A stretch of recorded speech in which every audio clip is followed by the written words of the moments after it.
Do you know the pioneers of flavored tea in Kenya? This week we're speaking to Flora Mutahi, the CEO and founder of Melvin Marsh International, on what it takes to have staying power in business. This is She Means Business. I am your host, Claire Munde.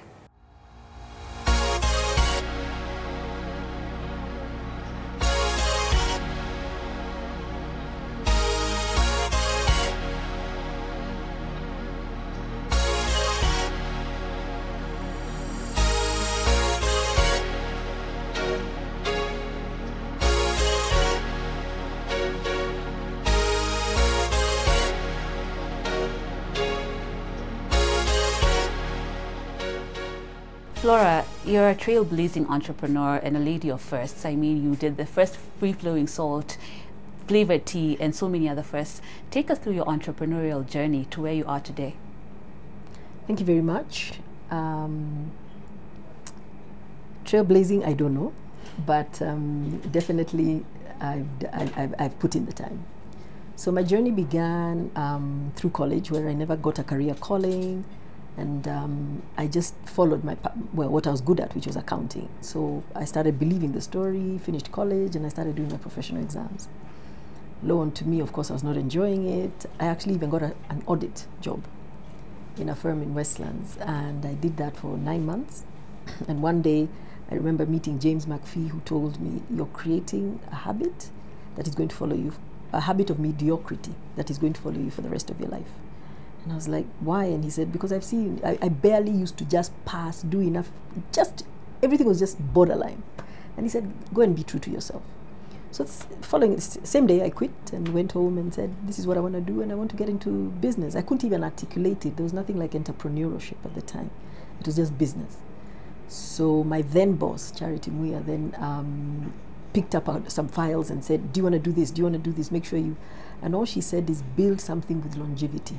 Make sure you build something with a legacy that can outlive you. And because she was showing me files of people who used to turn over huge amounts, and you know, when we're auditing them now, 10 years, 5 years later, they were not doing well. So those are the two, you know, really points that I never ever forgot. So I then found there was no free-flowing salt in the market. I learned how to do it. I found funding through a World Bank program, very little, and then I started making my product. Of course, I didn't have enough money. I started bouncing checks because I had to move. You know, I had an order, so I'd just go bounce a check and I say, I'm coming back. And so basically just sort of try and make money work for me. I went to my chama, I went to my sacco, I used funds, I had to sell my car, I bought a pickup. But slowly it all started coming together. Incidentally, I also tried to sell the business 2 times. But it all started coming together when Melvin's Tangawizi tea now started picking up. The salt was very short-lived. As in, it's still there till today, but Tangawizi just picked up.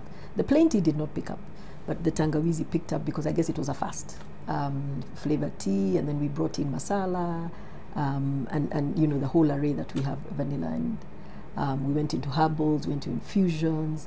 During COVID, we actually started vending machines because you couldn't get into offices. And right now we've done tea sticks for the youth who don't have time. Convenience is everything. Yeah, so yes, you're right. I like innovating. I like the challenge of growing. And this is where we are today. Yeah, and what would you say about learning from your mistakes and failing forward? Because he's talked about the salt. It wasn't really working initially and you moved fast to the tea. So what do you say to entrepreneurs who start something and maybe it's not quite working? You're saying, let me put another year, and money is being gobbled down. So how do you balance between, is this thing going to make sense and it's time to move to something else? I think fortunately for me, when I started looking for money, the program I found at World Bank forced us to go into a business planning sector training for 2 weeks. So when I actually mapped out my business plan, I've already prepared the salt and I know I'm going to be a millionaire from this thing. And then they made us do a business plan, and that's when I realized, oh my gosh, a ton of salt is $50. There's no way selling table salt I'm going to make enough. And that's when I started changing the narrative, and I was like, I've got to pick up something. So fortunately for me, when I went to sell my salt, I met somebody who told me, oh, you know, there's a monopoly of that had been lifted, and anybody can package tea. And you know, I grew up on a tea farm. I loved my tea, and I loved also ginger in my tea, and that's what gave me the idea to actually put the ginger. So what I would say to entrepreneurs is always, first of all, try and have a unique value proposition.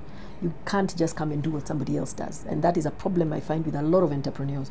They find coaching is what is working, everybody goes into coaching. If it's quail eggs, everybody goes into quail eggs. What makes you unique? Because when I got my first order from the large supermarket at the time, which was Uchumi, the one thing they told me is, we don't want the plain tea, we have enough. We want this new one. You know, and then as we continued to come out with different flavors, we came out with the tea vending machine, the sticks. Everybody's like, hey, let's try this new, let's try. So creativity and innovation is something that is really important. And when things don't work, call them and move on. So for example, one of the years we said, let's pack neem and nettle. And we had Melvin's neem and nettle, put it on the shelves, but it didn't pick up. And when we did our research, we found that people prefer to get it in a little packet from the village, or from somebody they know. They didn't want it mainstream. And you know, there's a time for everything, because sometimes you can try something at that time, but later on, several years later, it would work. Maybe today, because health is such a big thing, especially after COVID, it actually works. So my message is, always look at feedback.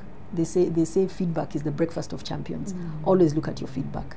And then always learn to curl up and move forward. Planning is so important. And then just being in the right company, making sure you're being mentored and coached. Yes, you mentioned I was you know, in the private sector. I was able to sit with people who run big, colossal organizations. So learning from them and seeing what are they doing that I'm not doing. Getting a coach, getting a mentor. All these are little tricks of the trade that actually help you promote and push yourself to the next level. Oh, that's awesome. And you talked a little bit about, you know, funding. Sometimes funding is quite a problem. And even for women, what are some of the tips you would give women who are looking for funding? So not everyone can get that World Bank funding. They're looking at their circles, their chamas and everything.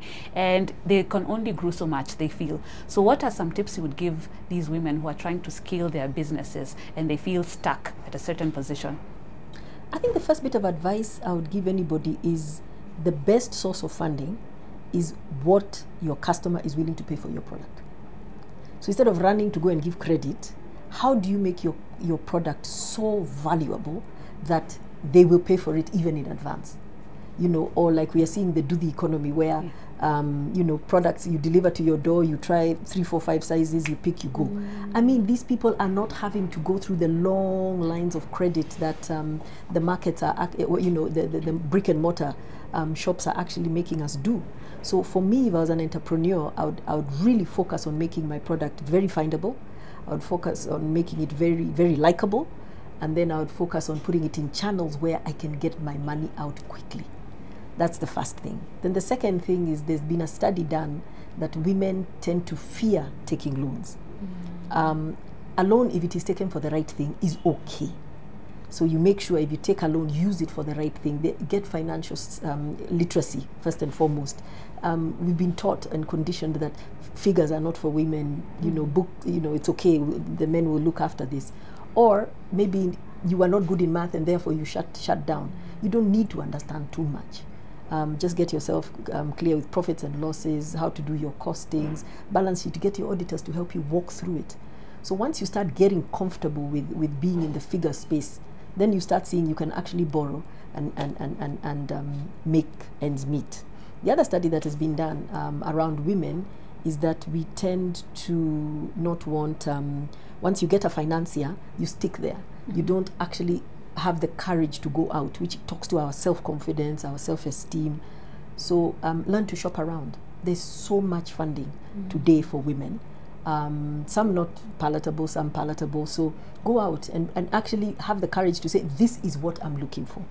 But also then spend a little bit of time learning, because there are also, I've seen women pick up loans that, especially these Shylock loans, because you're very, very desperate. But did you need to wait until you got that desperate? And sometimes I can say yes, but learn and say, okay, fine, I shall use this for a short period of time because I'm desperate, but I will wean myself off and go into this way. So also learn to, you know, to go around and see who has what in the market. Of course, finally, there is looking for angel investors or partners to do your business. Make sure you do it properly. Make sure you get the right governance. Make sure you get the right legal advice and the right financial advice. I've seen too many entrepreneurs give away their business because they thought they needed the money. But I've been coaching and mentoring businesses for some time now, and you'd be surprised. access to finance comes number 5 in the little study that I've done, and I know other people have done a similar study.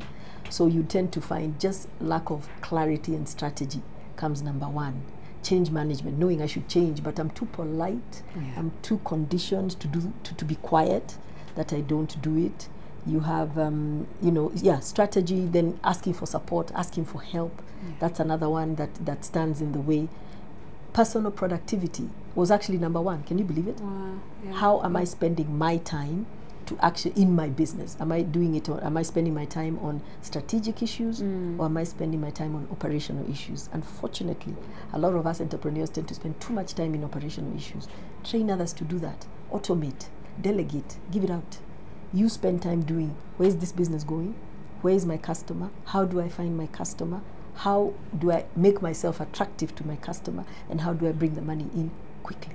Wow, I think that's amazing. As you said, people spend a lot of time on operational instead of strategy, which is really what is needed to grow their business to the next level. And you know, you've talked about financial literacy and the real need for it, and people feel like, oh, numbers is for these other people and whatnot. In your own experience, what has been the biggest financial lesson when it comes to business? I think the biggest one is that one, that try and get your money up front as fast as possible, invoice as quickly as possible. Make your product, you know, like I said, findable, available, and likable so that people could actually buy. But the other one is make your financial, your bank or your financial manager your friend. So when you have a problem, like for us, the way Melvin sells is, it's sort of like a graph going up. So towards the end of the year, I then know we need a lot of capital. So I have already pre-warned all my financiers and saying, I'm going to come. And I might not have the collateral you're looking for, but imagine you need to support me. And once you start building those kind of relationships, you find even as they're turning out products, they come and they check with you and they're like, does this work? Does that work? So that gives me confidence then to push the team and say, guys, we will have the funding to be able to go for this. So just really building the confidence and building the support team and really finding out what is out there. The other area I find a lot of people spending a lot of time unnecessarily is chasing all these grants and you know, cheaper funding. It's great, but how much time of your own business is it taking? So how do you find a nice balance between getting a grant? Because grants, they're usually given to help you do something that you've never done. So for us like Melvin's, I think a grant is actually what helped us become ISO certified the first time we needed it, way back then. So we were like, hey, we did it, and we got it, and we put everywhere. We have ISO until I think they paid for us 3 years. Until 3 years later, they said, okay, now you need to pay for yourselves, and we're like, oops. We had sort of gotten used to that, but fortunately, we had grown the business and we were able to whatever. So that's how to use a grant. You sort of use it to get you to the next level in areas, but not spending too much time. Actually, unfortunately, one of the ladies I mentored, I had. During COVID, I think she closed down her business because she got too grant dependent. So it's about running a good business efficiently, effectively, and sustainably. I mean, we've seen the USAID pull out. So it stopped a lot of funding, and I've had a lot of people crying, but why are you not running a sustainable business? And I always say, it's okay if you are not. Let's learn from this, let's fail forward, like I always say, and move on and try and get a business that actually works. Now, unfortunately, especially the people who are in retail, selling into retail, it's tough. Because at my time, can you imagine when I was starting Melvin's, when I took the product, they would actually take the product. The first day you take it, they'd make a decision, and then they would actually mail you the check. Can you believe it? Today, they'll tell you, first of all, you'd have to go there 10 times before they even think about you. Then they'll tell you to build your market before you're in there. So you're asking yourself, how do I get it in there? And then they ask for these long, extended, 90 days, and you're just a startup. So I really feel for the younger businesses today, and that's why I'm trying to tell them, listen, technology, globalization, and I must say also COVID really accelerated the closeness between you and your customer. So now stop depending on using other channels to get to your customer. Try and get to your customer yourself. Because personally, and you know, technology has found me in the process. I personally have also stopped going into brick and mortar as much as I can. I'm like, they can't bring it to me, and then I want them to bring it to me in 3 sizes so that I can try it. Yeah. You know, so we're getting there. I mean, if Amazon, if just Jeff Bezos did this with Amazon, how do you make yourself that findable? You know, put size charts. Make sure your customers feel confident buying. So get onto platforms where they buy. Yes. So it's a much longer journey. I feel really sorry for the new upcoming, but you know what? With every season, there's opportunity. Yeah. So they need to just find the opportunity and use it. Wow, I think that digital element and just being findable, it's so important. It's very important. Yeah. And you talked a little bit about, you know, you've been at KEPSA, you've been at CAM, and really seeing these businesses having colossal amounts. And sometimes when people are in business, they feel like, oh my goodness, will I ever reach there? And then they even shrink. Instead of it being a motivation, then you're like, me, I'm doing this kind of turnover, will I ever reach there? So what advice would you give to small businesses that feel like, I want to get bigger, but then it looks so far away? Yes. The advice I would give is learn to be in those spaces and to own those spaces. So the first time I was invited to join the board of KM, I went there until I saw, oh my goodness, I'm so tiny compared to, you know, the other businesses, and I learned, what are they doing? What is it training? Is it what opportunities are they taking advantage of? And you start seeing, you know, incentives, government incentives to export. You start seeing training, GIs, you know, different people offering training for women, for the green economy. So you must make sure you belong to an association, whatever your skill, your craft. Join an association, because in there you're with like-minded people who will share. And there is a statistic about the ability of women to network.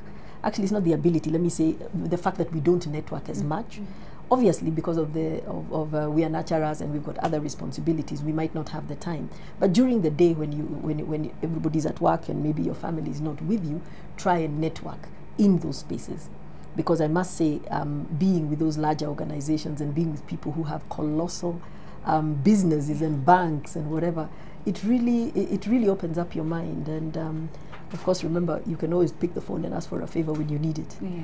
So just being in those spaces, and fortunately for them, I do know CAM and KEPSA do have a lot of support for SMEs and for businesses that are trying to grow. Not to only mention that they're networking. So people say, oh, I can't afford the subscription. Imagine afford it, because the money will come, it will come back tenfold.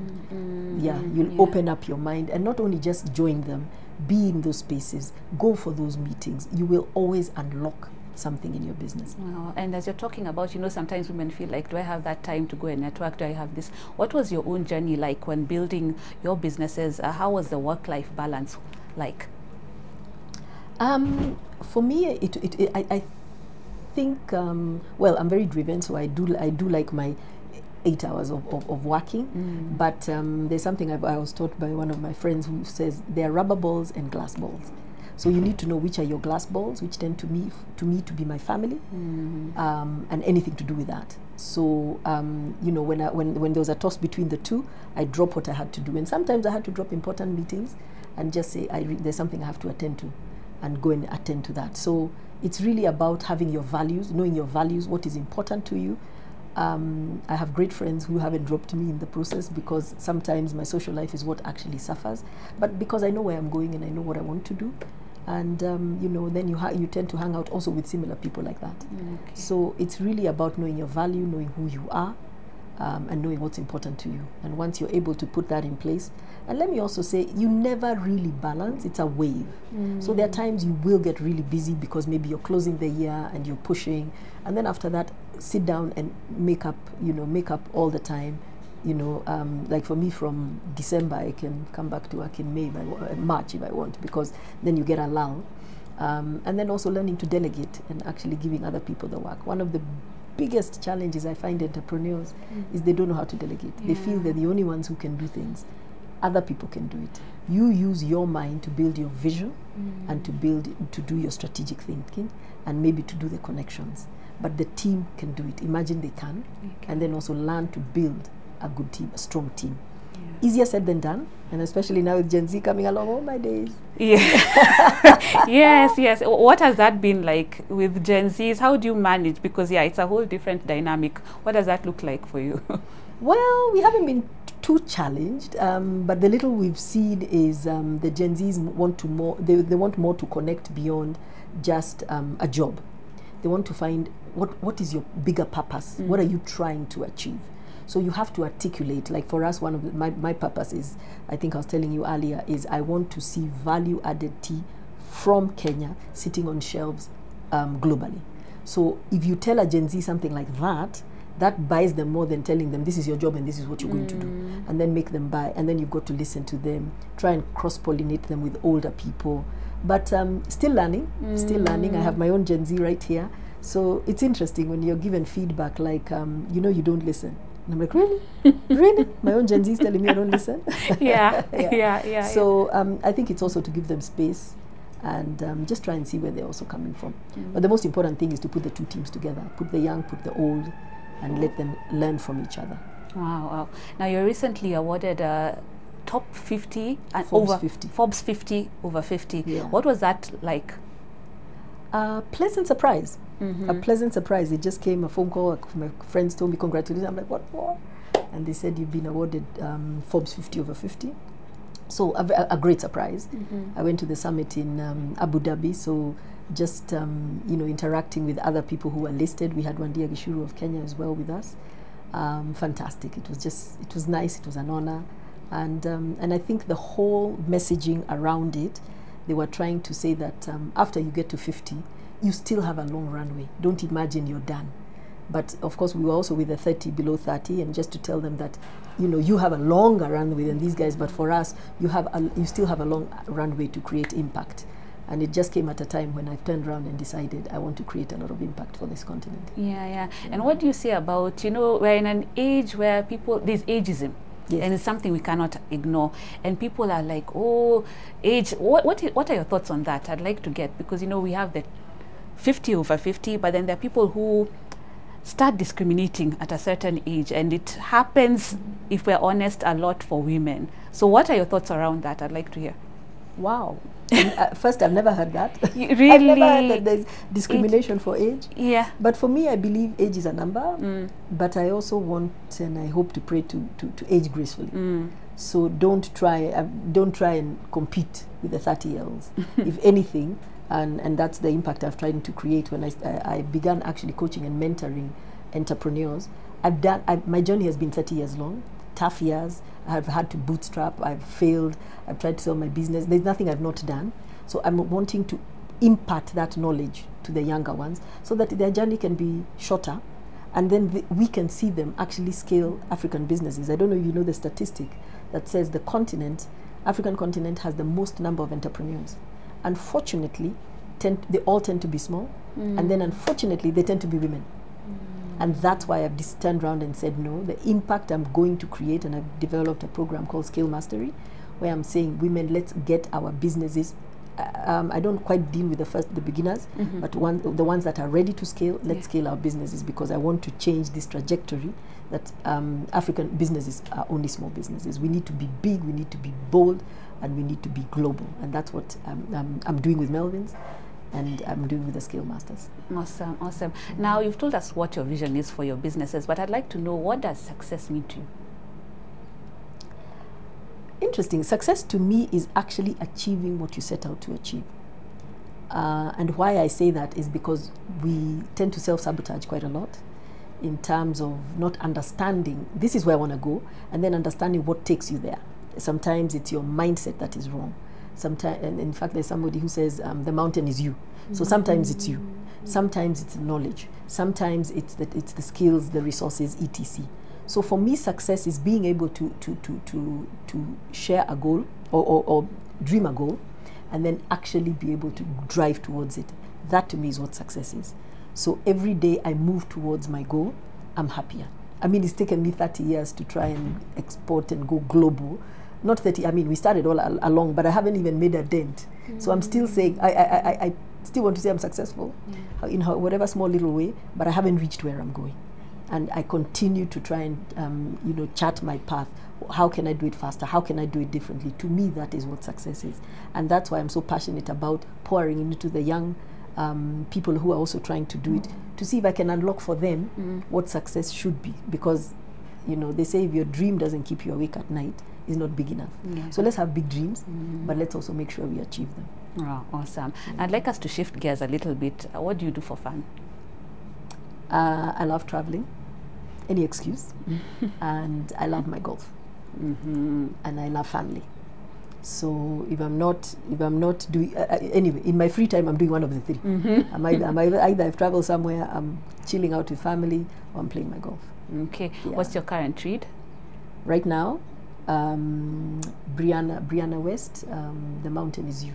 Yeah, it's a whole thing about self-confidence, and it's something I picked. It was brought up to my attention when I was in Abu Dhabi about you yourself could be the mountain, and it's around self-confidence and self-esteem, and it's one of the things I've actually seen a study that says that sometimes your business is not growing because your self-esteem or your self-confidence is not where it should be. And so I've been trying to read it. Actually, I have a call later on today, and I'm actually going to bring it in my skill mastery program so that my students can interact and really do that. I mean, can you believe the fact that I don't go out and seek for funding? Yeah. I need to grow my business is something to do with my self-esteem. So if I dealt with my self-esteem, then I'll be able to scale my business. So it's so interesting when you actually start looking at the amount of obstacles we've had. And I've done that myself. You know, I've started, I thought of a product and then, no, it's not gonna work, I'm not sure, so I delay it a year. No, it's not gonna work, I delay it another year. But what's interesting is when I start, you know, when they say, when you start teaching, you learn more than you're teaching. Now I'm like, hey guys, let's churn them out, because now I'm like, hey, now I'm not stamping in my own way. Now I'm not second guessing myself. And that's what I hope to do, like I say, for the younger ones. Awesome. And who's on your playlist? I love gospel music. Yeah. Who are your favorite artists, or who are you listening to currently? Ooh, I don't have I just do a playlist, but I like Afrobeat. Afrobeats, by the way, Afrobeats generally. Yeah. And then African gospel as well. Wow, awesome. Now, as we wrap up, I'd like you to look into the camera and advise that woman who is in business and wants to scale up and who might be standing in her way. What's that one tip of advice that you would leave her? The one tip of advice I would say is that building a business and scaling a business needs two different skill sets. Because building a business is coming up with the idea, testing it in the market, and putting it in the market. But then now when you want to scale a business, there are basically 4 principles that I have. And I say one is clarity. You really have to be very clear. What are you doing? And everybody around you has to be very clear. The second thing is you have to have a very firm foundation. You know, in terms of your finances, in terms of your governance, in terms of how you're going to hire your team and develop your team around you. The third one I say is you want to build systems and processes around sales, marketing, using technology, automate as much as you can, give it out so that you, again, remember we are trying to keep you free so that you can be operational. And the final one is dealing with you, the leader. So you have to lead. And you have to be, well, in the right mindset. So please look after your mental status. Look after your resilience. That's another very important one, because business is going to throw you in every direction possible. And then finally, continue to grow yourself as a leader. So leadership growth is really, really important. And the good news is I'll be actually turning out a book next month called Brewed to Last. Oh, wow. That actually has my 30 years experience. It's sort of a story, but it's a playbook that I want entrepreneurs to use to grow their businesses. Awesome, awesome. Yeah. You've heard it from Flora Mutahi. Are you your own mountain? Move from operations to strategy and take care of your resilience and mental health. This has been She Means Business. I have been your host, Claire Munde. Until next time, have a good one.